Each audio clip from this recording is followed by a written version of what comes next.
आप भी मत चुप रहिए अगर आपके समाज के प्रति कोई टिप्पणी करता है, कोई गलत बात बोलता है, चाहे वो जिस समाज का व्यक्ति हो, लेकिन उस व्यक्ति विशेष के ऊपर टिप्पणी करिए, ना कि पूरे समाज को गंदा कहिए। मेरे यहां भी मौर्य काम करते हैं, मेरे यहां पटेल काम करते हैं, मेरे यहां यादव हैं, मेरे यहां पाल हैं, कई समाज के लोग मेरे यहां कार्य कर रहे हैं।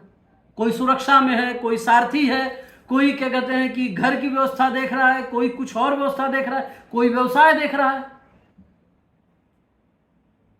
तो इसका मतलब यह थोड़ी है कि हम पूरे समाज को तोड़ रहे हैं। एक मौर्य जी हैं, वो भगवान बौद्ध को मानते हैं, बुद्धिस्ट हैं। मेरा मात्र सभी लोगों से यह निवेदन है, और विशेष करके विप्र समाज से यह निवेदन है कि आप हमारा हौसला बढ़ाइए, और हौसला नहीं बढ़ा सकते हैं तो मेरा आप सबसे निवेदन है कि चुप मत रहिए, बोलिए, लड़िए। आज अगर आप नहीं लड़ेंगे, आज अगर आप नहीं बोलेंगे, आज अगर आप क्रिया पर प्रतिक्रिया नहीं देंगे, तो जिस प्रकार आज हमें खड़ा होकर के बोलना और लड़ना पड़ रहा है, कल हमारे आने वाली पीढ़ी भी बोलेगी, लड़ेगी। क्यों जानते हैं आज हमें क्यों बोलना पड़ रहा है? क्योंकि हमारे पूर्वजों ने विरोध नहीं किया किसी के गलत कहने पर। और मैं निवेदन करता हूं सारे विप्र समाज से, अगर थोड़ा भी ब्राह्मणत्व तो आपके अंदर है, थोड़ा भी आपको यह लगता है कि हाँ हम विप्र समाज से आते हैं, हमारी प्रतिष्ठा है, हमारा सम्मान है, हमारा अपना व्यक्तिगत स्वाभिमान है, तो आज से संकल्प लीजिए कि आज के बाद से ब्राह्मणों के खिलाफ बोलने वाले किसी भी व्यक्ति को वोट नहीं देंगे। क्योंकि राष्ट्रवाद ब्राह्मण से प्रारंभ होता है, हिंदुत्व ब्राह्मणों ने प्रारंभ किया है, तब पूरा यह देश हिंदुत्व की राग अलाप रहा है। और आप जिस दिन राष्ट्रवाद की बात कहना बंद कर देंगे और हिंदुत्व की बात कहना बंद कर देंगे, उस दिन कोई पार्टी हिंदुत्व के मुद्दे पर चुनाव नहीं लड़ेगी। ये सिर्फ आप लोगों ने खड़ा किया है, तो आपको अपनी क्षमता पता है कि आप क्या कर सकते हैं। मेरा सिर्फ निवेदन है कि आप अगर हैं तो राष्ट्रवाद और हिंदुत्व है, और अगर आप नहीं हैं तो यह राष्ट्र, इस देश में राष्ट्रवाद की भी बात कोई नहीं करने वाला और ना हिंदुत्व की बात कोई करेगा। कौन सी पार्टी हिंदुत्व की बात कर गई आप बताइए? कोई लिखित में मैनिफेस्टो दिया है? यह देश संविधान से चलता है, और संविधान को चलाने के लिए आपको सरकार में बैठने की आवश्यकता है, ना कि समर्थन देने की आवश्यकता है। आप अपनी क्षमता पहचानिए। जो नेता किसी भी ब्राह्मण समाज का विरोध करे, किसी भी विप्र का विरोध करे, या समाज के विषय में कुछ गलत टिप्पणी कर रहा हो, संकल्प लीजिए कि आज के बाद से उस व्यक्ति को वोट नहीं देंगे। मैं गारंटी लेता हूं जिस दिन यह संदेश चला गया राजनीति में कि ब्राह्मणों का विरोध करने वाले किसी व्यक्ति को ब्राह्मण समाज वोट नहीं करेगा, किसी पार्टी की औकात नहीं है कि वो उस विरोधी को टिकट दे दे।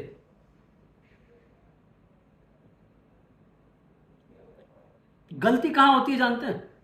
ऐसे हंडिया में बोला गया कि जनेऊ काट देंगे, ये कर देंगे, वो कर देंगे। हमारे बहुत विरोधी हैं, तो हमें दिमाग से चल करके उनका विरोध खत्म करना है। ये बोलना बंद कर देंगे। उसके बाद में जनेऊ तोड़ने वाले जो बोले, जनेऊ तोड़ने वाले, जब उनको पता चला मैं चुनाव हार जाऊंगा, तो उन्होंने कहा कि मैंने ऐसी कोई बात नहीं बोली थी, अगर मैंने ऐसा कुछ बोला है तो मैं उसके लिए क्षमा चाहता हूं। क्षमा नहीं, तुम्हारे मुख से ऐसे कोई विचार, तुम्हारे मुख से ऐसी कोई बात नहीं निकलनी चाहिए जिससे हमारा समाज आहत हो। और मेरा निवेदन है पूरे विप्र समाज से, अगर थोड़ा भी स्वाभिमान अगर आपके जीवन में बचा हुआ, तो अपने समाज की सुरक्षा और संरक्षण स्वयं सब आपको करना है। कोई तीसरा व्यक्ति आपके लिए आने वाला नहीं है, यह सब आप अच्छी तरह से जानते हैं। चाहे वो इस देश का नेतृत्व है, वो अपने आप को घोषित करता है वह बैकवर्ड समाज से आता है। हर व्यक्ति खुल करके बोल रहा है, खाली तुम ब्राह्मण समाज के लोग, तुम्हें खुलकर बोलने की अधिकार नहीं है। तुमने सबसे ज्यादा इस धरती पर लोगों पर अत्याचार किए, सबको दीनहीन बनाया और आप ही सबसे ज्यादा गाली सुन रहे हैं। दुर्भाग्य है मैंने कई ब्राह्मणों से यह सुना है कि दुर्भाग्य है कि हम ब्राह्मण समाज में जन्म लिए हैं।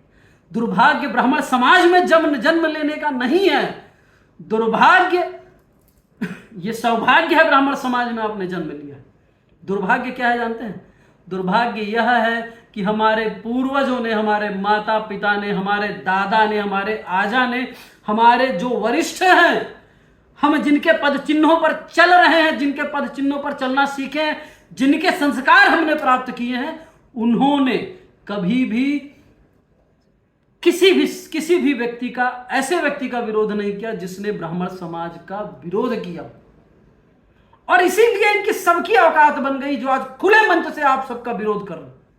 और इनका सिद्धांत हो गया है कि अगर राजनीति में सवर्ण के अलावा किसी भी व्यक्ति को आना है तो वह व्यक्ति राजनीति में कब आएगा? ब्राह्मण का विरोध करके। मेरी बात अगर आप सबके समझ में आई हो और थोड़ा भी स्वाभिमान अगर आप सबके जीवन में, आप सबके मन में अगर है कहीं भी, तो आज से संकल्प लीजिए कि आज के बाद से ऐसे किसी व्यक्ति को कभी वोट नहीं करेंगे जो ब्राह्मण समाज का विरोधी है, ब्राह्मण समाज के प्रति उसकी दृष्टि है, ब्राह्मण समाज के प्रति वो गंदी नीयत, गंदे विचार रखता है। अगर आप ये करने में सफल नहीं हुए ना, तो लोग आपको काटने की तैयारी कर रहे हैं। आप सब मजबूती से अपने आप संगठित होइए, अपने आप को मजबूत करिए और सरकार को मुट्ठी दिखाइए कि यह ब्राह्मण समाज संगठित था, है और रहेगा। क्योंकि आप जब तक संगठित नहीं होंगे तब तक ये ऐसे नीच खटिया किस्म के लोग सस्ता नशा कर करके समाज पर टिप्पणी करना करते रहेंगे। और मैंने ऐसी टिप्पणी सुनने के बाद मैं शांत रह गया कि समाज कभी क्रिया पर प्रतिक्रिया नहीं करता। मैं आज के बाद से समाज के विषय में नहीं बोलूँगा, लेकिन सुनते सुनते अब पोस्ट आने शुरू हो गए। पोस्ट देखते देखते मन गवाही नहीं दिया कि तुम करो, तुम प्रारंभ करो, तुम शुरू करो। धीरे धीरे सारा समाज साथ में खड़ा होकर के विरोध करेगा। तो यह मेरा प्रयास है समाज को जगाने की, यह मेरा प्रयास है समाज को संगठित करने की, यह मेरा प्रयास है कि समाज को संगठित करके इस देश को यह संदेश देने की कि हमारे खिलाफ एक शब्द, गलत शब्द अगर रखा गया तो ये उचित नहीं है। और अगर कोई भी पार्टी ऐसे विचारधारा रखने वाले व्यक्ति को अपने साथ लेती है, अपने साथ खड़ा करती है, तो हम उस पार्टी का भी विरोध करेंगे, चाहे वो जो पार्टी। हमारा अपना स्वाभिमान है, हम ब्राह्मण हैं, हम तिलक लगाते हैं, शिखा रखते हैं और समाज को समझाते हैं कि कैसे चलना है। मेरे यहाँ हर समाज का व्यक्ति आता है, बराबरी का मेरे घर में सम्मान देते हैं। जातिवाद तो मैंने कभी जाना ही नहीं। ये तो मैं जब उत्तर प्रदेश आया हूँ तब मुझे पता चला कि भैया इतने हिंदू और मुसलमान होते हैं और उसके बाद हिंदुओं में इतनी सारी जात होती है। फलनवा नीच है और ढिमकवा ऊंच है। इस नीच ऊंच की भेदभाव से बाहर निकलो। विप्र समाज से पूर्णतया मेरा निवेदन है कि आप मनुष्य बने रहिए, मनुष्यता की बात करिए, सबको बैठाइए, सबको सम्मान दीजिए। क्योंकि हमने सबको सम्मान दिया है, पूरे विप्र समाज ने सबको सम्मान दिया। अगर अपमानित का कुछ, वो हर समाज में वैसे गंदे व्यक्ति हैं। ऐसी समाज में मैंने देखा है लोग कहते हैं अरे वो बावन है मेरे लिए, मैं ब्राह्मण हूं इसलिए मुझे वोट नहीं करेंगे। बैकवर्ड समाज में लोगों ने कहा। तो वैसे कुछ लोग होते हैं, लेकिन सारा समाज विरोधी नहीं है। मेरा सिर्फ इतना निवेदन है विप्र समाज से कि निर्णय आपको लेना है। और यह निर्णय मेरा नहीं, यह निर्णय आपका, आपके परिवार का, आपके आने वाली पीढ़ी के भविष्य का निर्णय है। आप संगठित होंगे तो आपके पीढ़ी के भविष्य उज्जवल रहेगा, और आप संगठित नहीं होंगे तो मात्र धन देने से, मात्र घर बना देने से, मात्र बच्चों को क्या कहते हैं बड़ा कर देने से आप अपने बच्चे का भविष्य नहीं बना रहे हैं। आप अपने बच्चों के भविष्य को गर्दिश में डाल रहे हैं।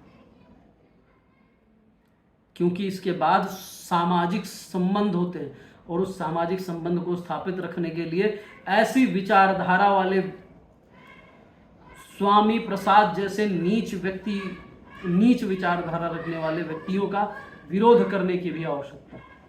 दादा कुछ न कहकर बहुत लंबा वीडियो रहा, और आशा करता हूं कि सारा विप्र समाज मेरी भावनाओं को समझता है, और मैं कभी बर्दाश्त नहीं करूंगा मेरे ब्राह्मण समाज के खिलाफ अगर कोई कुछ भी कहता है, चाहे राजनीति रहे चाहे ना रहे। मुझे कुर्सी से उतना प्रेम नहीं जितना प्रेम मैं अपने समाज से करता हूं, क्योंकि जिस देश जाति में जन्म लिया बलिदान उसी पे हो जाएं, तो अपने समाज अपने जाति के लिए कोई भी अगर गलत टिप्पणी करता है, तो मैं हर समाज की बात कर रहा हूं, तो आपको अगर जान देना पड़े उस समाज को सुधारने के लिए, उस समाज को वह प्रतिष्ठा दिलाने के लिए, तो कभी भी कोई भी संकोच ना करिएगा। और हाँ, अगर कोई भी विरोध करता है आपके समाज का, तो आप विरोध में खड़े होने पर तनिक संकोच मत करिए कि हम खड़े क्यों नहीं हो, हम क्यों विरोध नहीं करें। ऐसा नहीं, खुलकर विरोध करिए, लेकिन पूरे समाज का नहीं। जो व्यक्ति जिस प्रकार का विरोध की बात कर रहा है उसका विरोध करिए। मैं पूरे समाज के विरोध की बात नहीं करता हूं, मैं सिर्फ और सिर्फ स्वामी प्रसाद मौर्य जैसे विचारधाराओं का विरोधी था, ऐसी विचारधाराओं का विरोधी रहूंगा।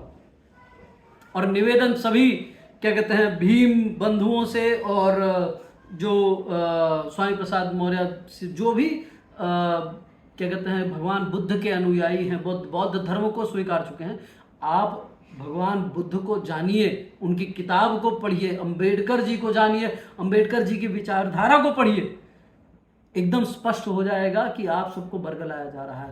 ज़्यादा कुछ ना कहकर सभी को सिया राम।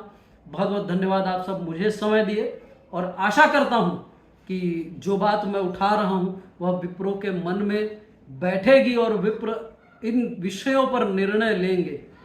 सभी को सिया राम, बहुत बहुत धन्यवाद। सिया राम।